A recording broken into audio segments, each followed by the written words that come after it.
The waiter hesitated before speaking. "Ma'am, the total comes to $1,800. Every head at the table turned toward me. My sister Alina tilted her wine glass, her diamond bracelet catching the light. "Oh, don't look at me," she said with a laugh sharp enough to cut glass. "She's the one who offered to cover the meal, remember? Except I hadn't. I could still feel the sting from an hour earlier, her voice echoing when I tried to sit beside her. "This table's for family, Maya. You can sit over there." Laughter followed, the kind that burns slow. Now they all watched, waiting for me to flinch. The waiter's pen hovered above the bill. Alina smiled, smug and certain she'd won again. I took the check, folded it once, and slid it back across the table. "Not my problem," I said quietly. Her laughter froze. The restaurant went silent, except for the clink of silverware and the hum of distant music. I stood, calm and steady, every eye following me. "They thought this would break me," my voice says over the scene, "but they had no idea what was coming." Growing up, I used to believe family was supposed to feel safe. But somewhere between birthday parties and bank transfers, I learned that in our house, love had a price tag. My sister, Alina, was always the star. The one with the designer dresses, the perfect grades, and the effortless charm that made people forgive anything. Me?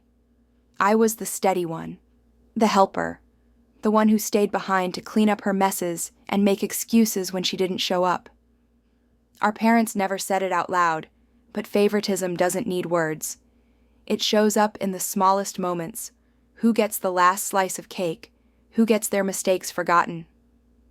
Even now, years later, the pattern hasn't changed.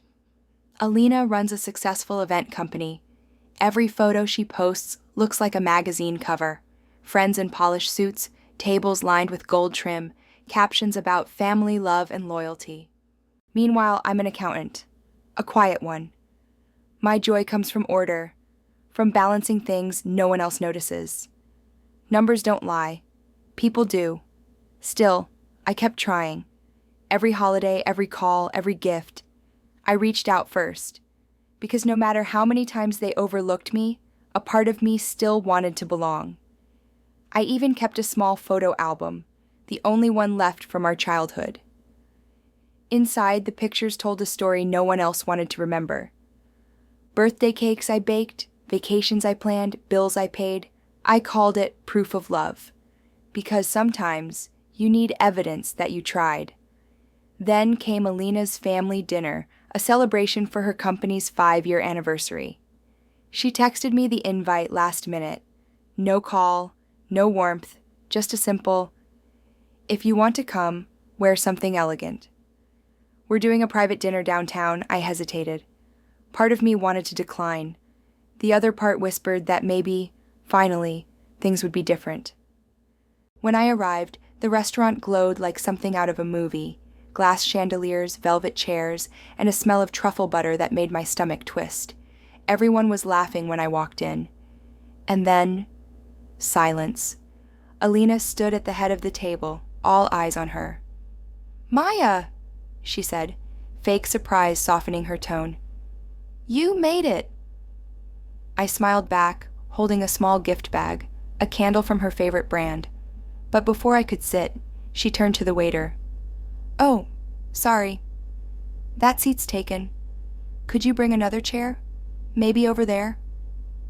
She pointed to a corner table, half hidden, near the service area. I froze. Laughter bubbled around us. Even my mother chuckled softly, pretending not to notice my face. So I nodded, walked over, and sat alone, pretending the music was enough company. That's when I realized it wasn't just about the chair. It was about power. Every time I stayed silent, I handed her a little more of it. Dinner passed in fragments, half-heard conversations, toasts about loyalty, and Alina's hand brushing her hair like a queen in her own court. When the bill finally came, I was the last one anyone expected to speak. But humiliation does something strange to you. It wakes you up. That night, as I left the restaurant, I passed by a mirror near the door. My reflection looked calm, almost detached. But behind my eyes, something had shifted. Not rage exactly, but resolve. Because somewhere between her laughter and my silence, I realized I was done proving I deserved a seat at her table. After that dinner, I tried to disappear into routine, work, sleep, repeat. Numbers didn't judge, and spreadsheets never talked back. They were safe, but silence only lasts so long before someone decides to break it. For Alina, that silence was an invitation. 2 days later, my phone buzzed with her message. "Hey, you didn't send your share for the dinner. Everyone else already did." I blinked at the screen, confused. My share? I hadn't eaten half the food they ordered. I'd barely touched my drink. But apparently, the $1,800 bill was now being divided 6 ways. I replied, short and calm. I didn't agree to cover that dinner, Alina. 3 dots appeared, then vanished. An hour later, a group chat notification lit up. Family dinner payments. Inside were Alina, my mother, 2 cousins, and me. Alina. Just reminding everyone to send payments tonight. Maya, you too, please. Cousin number 1. Yeah, don't make Alina chase you, LOL. Mom. Sweetheart, it's family. Don't make this awkward. That word again. Family. Always used as a leash. I didn't reply. I just turned my phone face down, heart beating too fast to explain why it hurt so much. The next morning at work, I made a mistake. Double-counted an entry, something I never did. My boss noticed. "You okay, Maya?" he asked gently.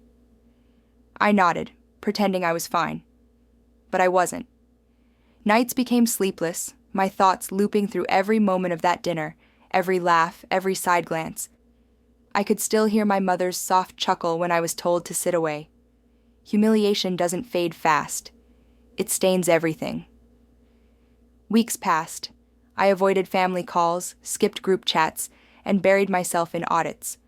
Until one afternoon, I walked into my favorite coffee shop, a quiet place 2 blocks from work, and found someone sitting at my usual corner table. "Sorry," I started to say, but she looked up and smiled. "Hey Maya, right?" From Harbor Accounting? It was Leah, a former client. Calm voice, kind eyes. She'd once told me I reminded her of her younger sister. We chatted for a few minutes, and somehow she noticed what no one else did.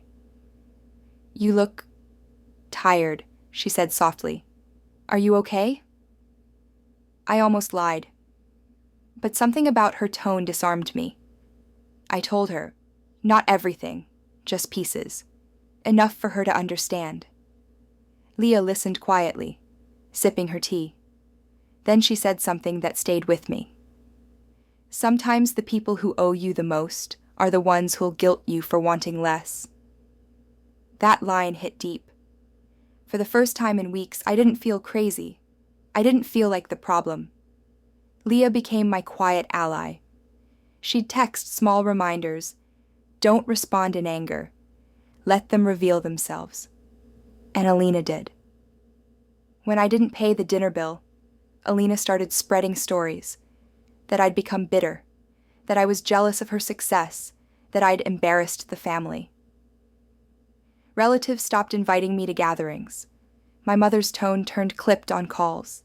Even at work, I caught myself wondering if people could see it. That invisible label she'd pinned on me. The ungrateful one. But beneath the exhaustion, a strange calm began to grow.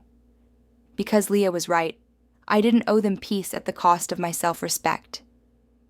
I started writing things down. Every message, every lie, every transaction where I'd helped them before. Not out of revenge, but clarity. Every number told a story. One I'd soon make them hear. That was the first time someone reminded me I wasn't alone. It started with a message from my mother. Family meeting this Sunday. Alina wants to resolve the money issue. Don't make a scene.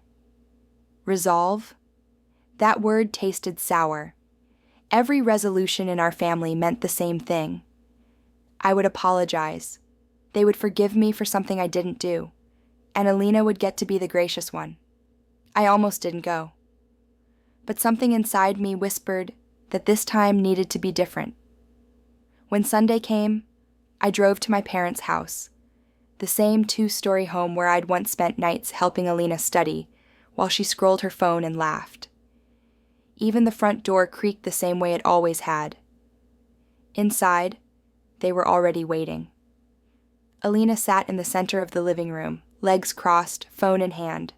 Mom and Dad on either side like an audience. "Maya," Alina began, voice sweet but laced with control.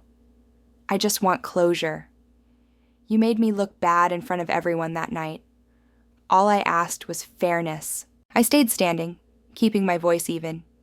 "Fairness? You mean paying for a dinner I wasn't invited to sit at?" Mom sighed. "Why do you always have to turn everything into drama? Just send her the money and end it." I felt my heart pounding. Every instinct told me to retreat, to stay the peacekeeper. But I remembered Leah's words, let them reveal themselves. So I did. Quietly, I pulled out my phone and scrolled through the files I'd been saving. Receipts, transfers, proof. I'd been helping Alina for years. Rent, deposits, even the down payment on her event company's first office. Every transaction labeled with her name. I clicked a file open and laid the phone on the table. The screen glowed between us. "This is the money I've sent you since 2018, I said evenly. $14,200 total. Every dollar accounted for silence fell. Even Dad shifted in his chair. Alina blinked, her smile flickering. That's different. You offered to help." "Right," I said. "And I stopped offering the moment you told me I wasn't family enough to sit beside you." Her expression hardened, the mask cracking. "You're twisting things. You always make yourself the victim." Mom started to interject, but I raised my hand gently. "No, Mom. Not this time." For a moment, no one breathed. Then Alina laughed, that same brittle performative sound she used when she was losing ground. "Fine. Keep your money, but don't expect me to clean up your reputation after this." I tilted my head. "You mean the one you ruined yourself?" Her eyes flashed. "Careful, Maya. I have friends, clients. You don't want this to get ugly." And that's when it clicked. She wasn't after money anymore. She wanted control. She wanted me scared enough to fold.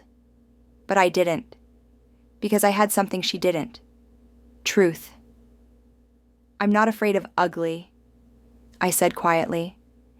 "I'm just tired of pretending it's beautiful." I gathered my things, leaving the phone on the table. "If you ever try to use my name again," I added, turning toward the door, "remember, I keep records." Behind me, I heard Mom's whisper, "What has gotten into her?" And Dad's quiet answer, "Maybe she's finally done being used." Outside, the afternoon sun hit my face, warm, clean, steady. For the first time in years, my shoulders felt lighter. But peace never lasts long with people who need chaos to feel important. By the next morning, the messages started again. Cousins, uncles, even coworkers. Alina had gone public. Her version of the story spread fast. That I'd been unstable. That I'd threatened her. That she'd been scared of me. Screenshots, half-truths, twisted words. She was trying to ruin me. Except this time, I didn't panic. I documented everything. Every post, every text, every whisper that came my way. And I smiled, because every lie she told was digging her own grave. They thought they still had control. My voice would later say over the scene. They didn't. If there's one thing Alina mastered, it was performance. Within a week, she'd turned our private family argument into a public spectacle. Whispers, screenshots, sympathy posts. "Family is supposed to lift each other up," she wrote online, attaching a carefully cropped photo of us from years ago. "It breaks my heart when jealousy ruins love." That post got nearly 2,000 likes. People commented hearts and prayers. I scrolled through them slowly, feeling something colder than anger. Clarity. It wasn't just a sister anymore, it was a campaign. Within days, old family friends stopped replying to my messages. A coworker pulled me aside in the break room. "I saw some stuff about you online," he said awkwardly. "You okay?" I nodded, even though my stomach churned. At night, my phone lit up with messages, some pitying, some cruel. "Did you really threaten Alina? You used to be so close. What happened? Maybe you should just apologize, Maya. She's your sister." Apologize. Again, always that word. As if peace could be bought by self-erasure. So, instead of explaining, I started preparing.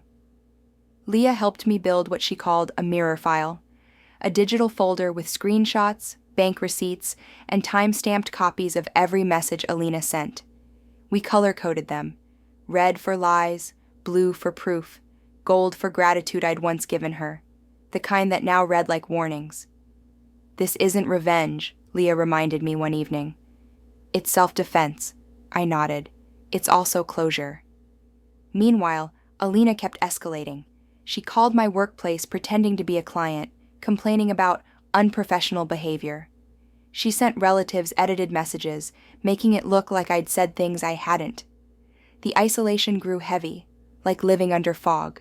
But fog has one advantage. It hides what you're building behind it. Quietly, I began contacting people she'd wronged, an old assistant she'd underpaid, a vendor she'd ghosted after an event, a former friend she'd humiliated online. Every story sounded familiar. Different faces, same pattern, charm, use, discard. When I told them what had happened, they didn't sound surprised. One woman even said, "I always knew she'd turn on family someday." Together we gathered records, invoices, messages, testimonials. By the end of the week, my mirror file had become a fortress. Still, I didn't post. I didn't speak publicly. Silence this time was strategy, because Alina was cracking. Her posts grew defensive, longer, angrier. The comments shifted. "Wait, why keep posting about your sister if you've moved on? Sounds like you're hiding something." She was losing control of the narrative, and she knew it. The night before everything changed, I opened my photo album, proof of love. The old pictures looked different now, not proof of belonging, but proof of survival. My favorite photo was one where we were kids, me holding a handmade birthday card for her, smiling while she looked away. Even then, she'd been practiced at pretending. I slipped the photo out, turned it over, and wrote 3 words on the back: "This ends now," because the day of reckoning was coming, and no one could stop it. The next morning, a text came from my mother. "Your sister's hosting a charity gala next week. Family is expected to attend. She wants peace. Again. Only this time, I smiled, because peace wasn't what Alina wanted. She wanted an audience, and I planned to give her one. Cliffhanger arrow. The gala shimmered with every lie my sister ever built. Crystal chandeliers, champagne towers, dresses worth more than rent, all orbiting around her. Alina, in silver sequins, looked like she owned the night. The banner behind her read, "Hearts for Hope, presented by Alina Grace Events." I stood near the back, unseen. Every corner of that ballroom reflected perfection, not truth. But I wasn't there to blend in. I was there to end it. My mother's voice trembled behind me. "Please, Maya, don't make a scene." I smiled softly. "I won't. Not a loud one." Alina took the stage. "Family means everything," she said, glancing at me. Whispers followed. Her perfect trap, public humiliation wrapped in charity. Then, a spotlight landed on me. "Yes," I said, stepping forward. "Since tonight's about honesty and hope, let's share a little truth." I held up a gold flash drive, proof of love. Moments later, the screen behind her lit up. Texts, receipts, bank transfers, screenshots. Years of manipulation, exposed in seconds. Alina's smile shattered. "Turn that off!" she screamed. No one moved. I stepped closer. "You built your empire on silence, but silence isn't loyalty. It's fear. And I'm done being afraid." The room froze, cameras clicked, Alina's mask fell. "I don't want apologies," I said. "I want change." Applause rose, quiet at first, then thunderous. As I walked away, the final image stayed on the screen. 2 little girls, smiling before the world taught one to take and the other to give. That night, I didn't win a battle. I ended a war. The morning after the gala, the world felt lighter and louder. Every headline carried one name: Alina Grace. Not for her success, but for the truth she could no longer hide. By noon, her company went private. By evening, sponsors disappeared. By morning, silence replaced applause. I didn't gloat. I just sat on my balcony, coffee warm in my hands, rain tapping gently, feeling peace for the first time in years. Leah texted, "You didn't destroy her, Maya. You freed yourself." She was right. It was never about revenge. It was about release. Weeks later, in my new sunlit apartment, I found the gold flash drive.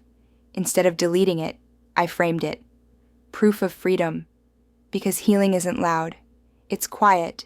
It's the moment you stop surviving and start living. Months later, Leah raised a glass at my birthday dinner. To seats that are earned, not given. Laughter filled the room, warm, real, free. And as I smiled, I knew. This wasn't the end. It was the beginning. For years, I begged them to see me, to be proud. But peace doesn't come from their approval. It comes from knowing who you are when they stop clapping. She smiles, soft, steady. If you've ever built something beautiful and they ignored it, this story's for you. Because worth isn't given, it's claimed.